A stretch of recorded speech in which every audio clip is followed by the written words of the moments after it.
이 험난한 세상에 이렇게 우리가 주역이라고 하는 이 테마를 가지고 이렇게 많은 사람이 꾸준히 듣는다는 거, 이거는 아무리 생각해도 참 꿈만 같아요. 꿈만 같이. 이게 대한민국의 본래 모습 아닐까.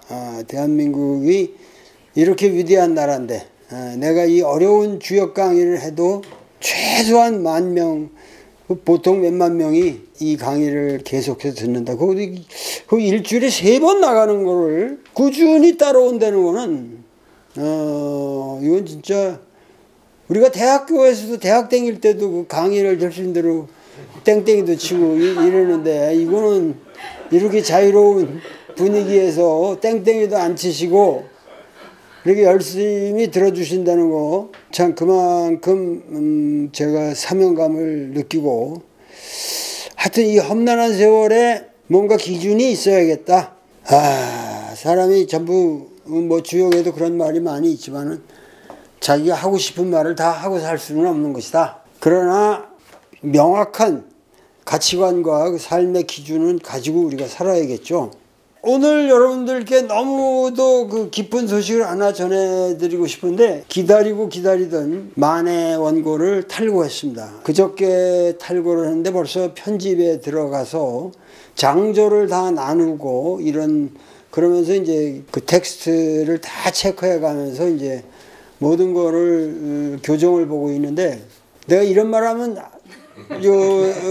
당신 책 나올 때마다 그런 말 한다 그러는데, 이번 책은 정말 여태까지 제가 쓴 책 중에서는 가장 포괄적으로 도올의 학문 세계를 전해줄 뿐만 아니라, 여기 역사라는 게 이 조선 왕조 500년이라고 그래도 이 조선 왕조 500년 동안 자랑스러운 게 많단 말이에요. 이게 지금 조선 왕조 실록이라는 것도 그 단순히 궁정의 기록이라고 그러지만은 조선 왕조 실록만 해도 한 나라를 경영하면서 그렇게 치열한 기록을 남긴 유례가 없어요. 여기라 뭐 히랍의 역사를 우리가 안다 그러면 그 근거 사료 아무것도 없는 거예요. 그냥 여기저기서 뭐 키케로 뭐 여러 가지 나중에 된 사료들 가지고 그냥 적당히 구성하는 거지. 로마 역사도 그래요. 그런데 우리나라는 이 500년 역사를 매일 비록 궁정에서 일어나는 거라도 정확하게 알 수 있고, 또 그것에 대한 사가나 이 선비들이 써놓은 문집 자료라든가,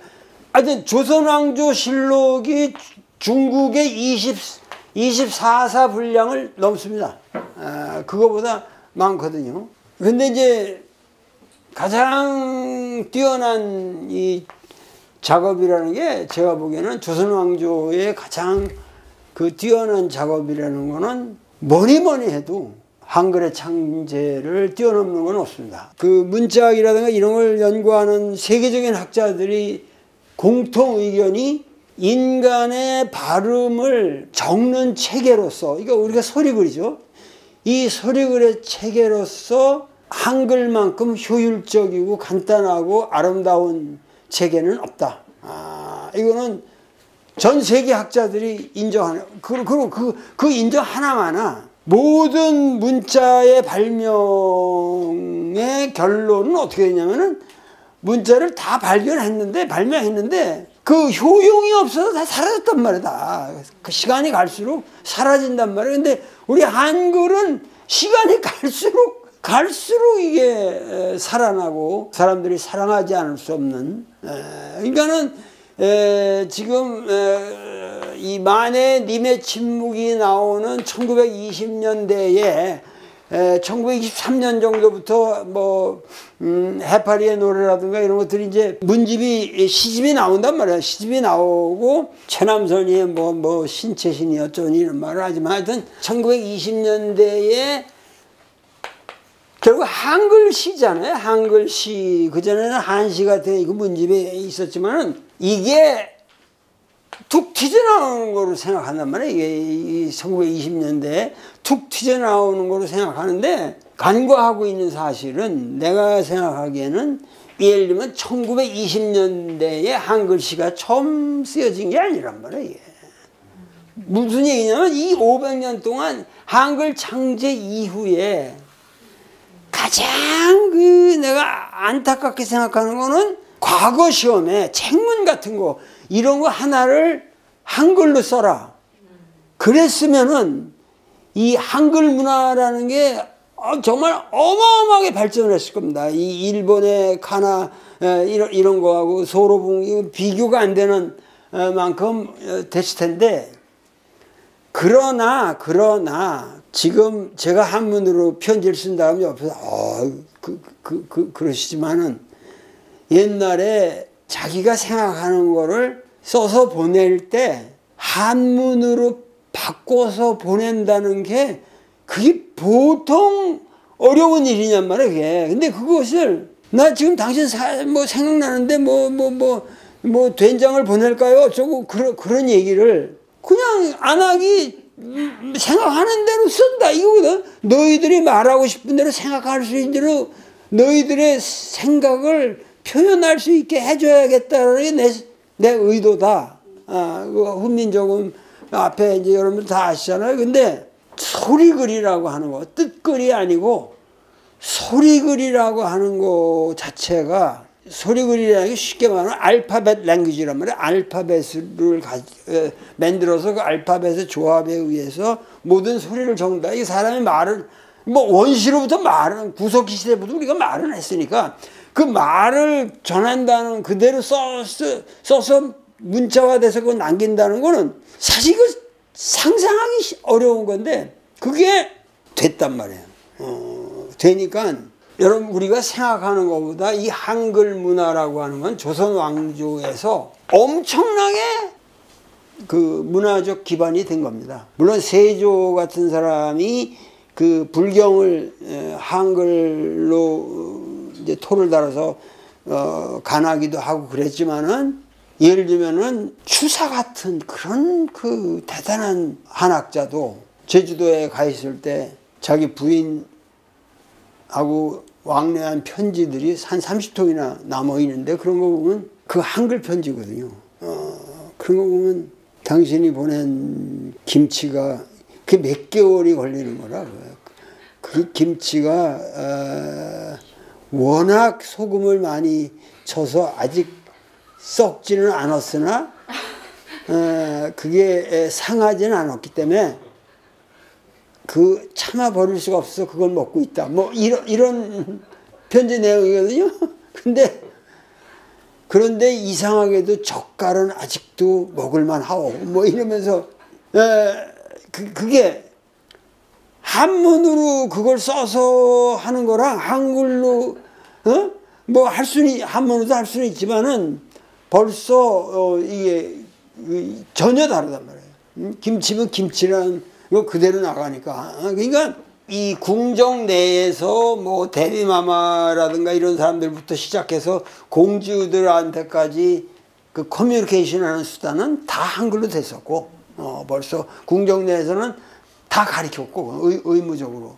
심한지하고 정조같이 한문을 잔뜩 이루는 사람도 쓰다 보면 심한지한테 이 밀서를 보내잖아요. 집으로 보내가지고 그게 최근에 나왔잖아요. 근데 그런 거 보면 쓰다가 답답한 구절이 있으면 한글로 팍 써버리거든. 한문을 쓰다가. 이게 한문이라는 게 충분히 자기화가 될 수가 없는 것이란 말이야. 이거는 우리가 이 세기를 거치면서 무슨 서양의 영향 때문에 이제 개화라는 개념으로 이 한글시를 볼 게 아니라, 이것 자체가 이 기나긴 역사성 속에서 표현 양식으로 우리가 봐야지, 지금 한국 문학사를 쓰는 사람들이 이런 거를 좀 총체적으로 연속적으로 생각하지를 못하고 있다. 나는 이런 생각이 들었고, 그것은 내용적으로 무슨 얘기냐면은 여기에서 쌓인 어떠한 이 한문, 물론 이 전에 뭐 고조선으로부터 쭉 고려 시대까지 내려오는 이런 것들이지만, 우리나라 문화가 이게 정말 어마어마한 문화적 그 자산이 있었던 거죠. 그러니까 요새 내가 여기 오늘하고 맨날 여기 그 광화문 중앙청 옆으로 그 내자동 그런 데로 이렇게 가서 보면은 요새 유례 없이 많은 외국 관광객들이 빠글거리고 있거든요. 제일 큰 거는 이제 넷플릭스에 한국 드라마를 보는 율이 넷플릭스 세계 시청률의 한 7, 8%, 10%를 육박한다니까 이게 참 대단한 거죠. 이게 대단한 거고. 그러니까 한국 문화에 대한 이런 것들이 그게 뭐 드라마를 잘 써서가 그런 게 아니라 결국은 우리 문화가 여기서 얼마나 고등한 문화였느냐. 이거를 우리가 알 수 있고 이 쭉 연속되어 오는 위대한 문화를 우리가 너무 제대로 해석하지 못했다. 그러고 일제강점기를 통해서 훌륭한 부분은 전부 일본이 우리나라를 식민지 통치를 하면서 만든 것이다. 이게 이제 반일 종족주의를 말하는 사람들의 이건데 그게 아니거든요. 그 시기에 그런 고등한 문화가 사실은 그런 종족주의가 아니고 우리가 원래적으로 가지고 있던 그 문화를 오히려 우리가 일본 놈들한테 가르쳐 준 거지. 일본이 식민 통치를 하면서 우리한테 가르쳐 준 건 없어요. 그거는 우리가 조선 왕조로부터 가지고 있던 문화적 유산이라든가 이 모든 이 신비적인 어떠한 그 섬세함이라든가 이런 것이 우리에게 있었던 거기 때문에 그거를 일본의 영향으로 본다. 만해의 시를 가지고 이건 타고르의 영향이다. 이런 개소리들을 하는 도대체 지금 모든 게 그렇게 잘못되어 있단 말이에요. 그래서 우리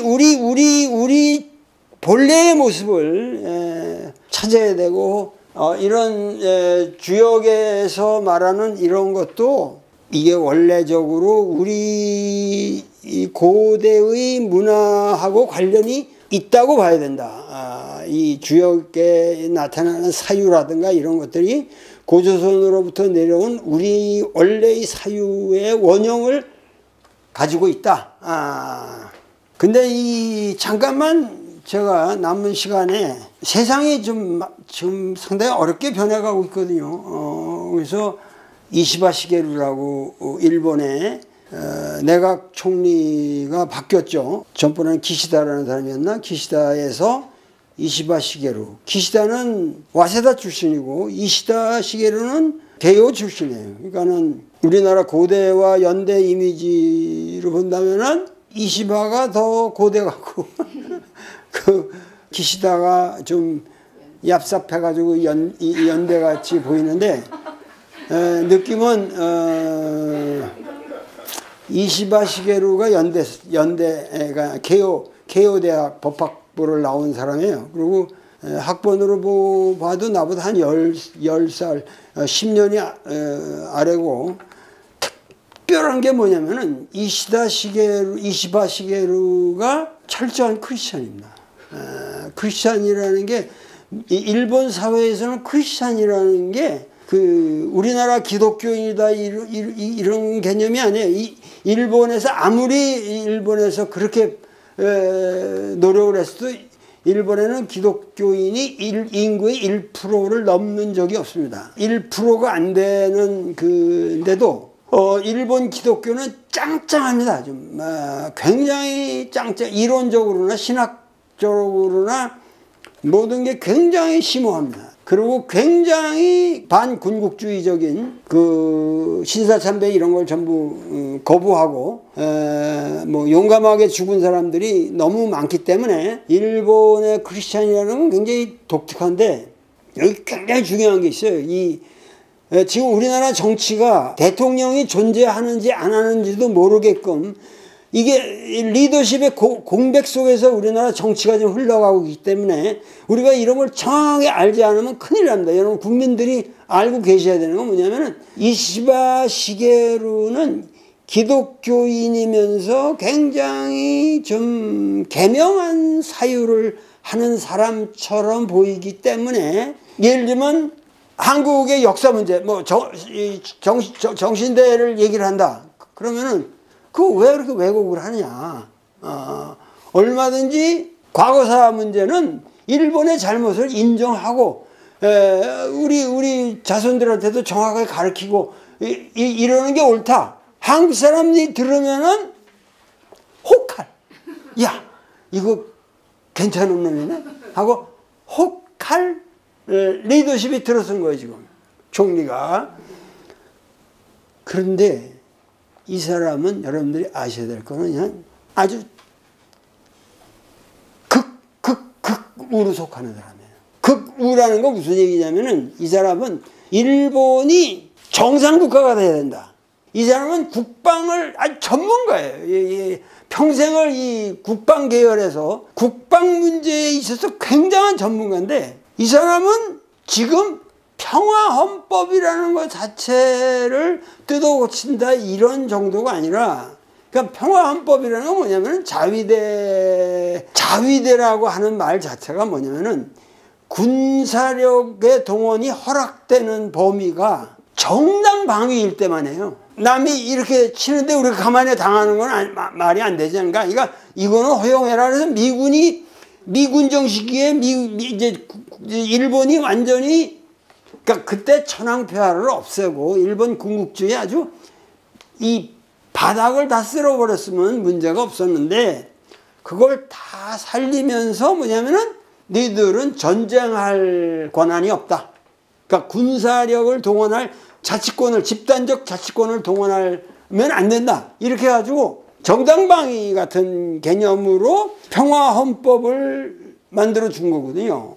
그러니까는 이 사람은 뭐냐면 이런 거 자체가 이 국가의 교전권을 가져야 한다. 우리가 일본 영토 내에서뿐만 아니라 외국에 나가서도 우리가 적극적으로 전쟁을 할 수 있다.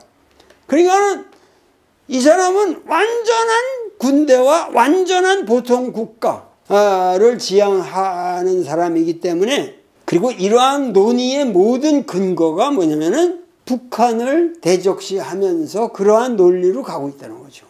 그러니까 이 사람 논리로 가면은 이 대한민국을 또다시 6.25와 같은 전쟁의 바닥으로 만들 수 있는 소지가 너무도 많아요. 이 사람은 주장 자체가 일본에도 이 섬나라인데 왜 해병대가 없냐. 빨리 일본에 해병대 창설하자. 여태 주장한 것들 보면 다 그렇거든요. 그리고 국제조직범죄망 방지 조약에 일본이 가입해야 한다. 자위대를 해외 파병할 수 있어야 된다. 뭐 하여튼 가장 중요한 거는 징병제도까지 바꾸자. 징병제도를 해야 된다. 그런 말도 했었고 그리고 가장 중요한 거는 이 사람의 아주 공식적인 발언에서 뭐냐면 아시아판 나토를 창설해야 된다. 그러면서 미국에다가 이건 전부 내가 일본 자료를 보고 얘기하는 겁니다. 미국에다가 일본 자위대 기지를 만들어야 된다.